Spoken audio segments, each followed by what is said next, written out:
In mid-March, David Azulai walks by rubble and abandoned homes in Metula, the northernmost town in Israel. Here is the border, you see? Where he heads the local council.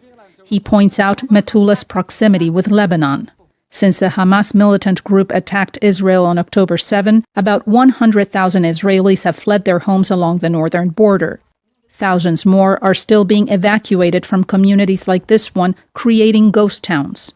Although Metula stands deserted, it remains a target of rocket fire from Lebanon's Hezbollah militia. Azulai estimates it receives an average of 50 shells every week. He says 2 Cornet missiles hit this house. Azulai guides a group of journalists through the devastation in his town. He says that he stayed behind to protect his and his neighbors' homes, and that now they are trying to seal the houses and roofs. After a missile hit the upper floor of this house, it went up in flames, leaving it uninhabitable for the family that owns it. How will they return, he asks. Azulai says most Metula residents evacuated on October 16 and are staying in hotels on Lake Tiberias. Sarit Zahavi is an Israeli military reserve officer and the founder of an Israeli border security research center. She says there is an ongoing danger of Hezbollah attacks. They wouldn't want to create an invasion of thousands of invaders because, as I've said, they prefer to drag Israel into war rather than initiate it.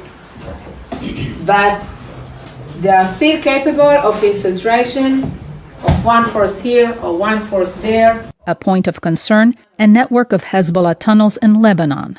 Tactical tunnels definitely exist that can enable them to move from one building to another, like you saw in Gaza. And strategic tunnels, like this one, that enable Hezbollah to transfer launchers and manpower from one area to another. With no end to the conflict in sight, the Israeli military patrols the area.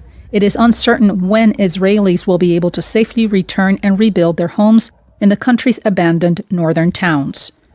For Pilar Cebrián in Metula, Israel, Veronica Villafañe, VOA News.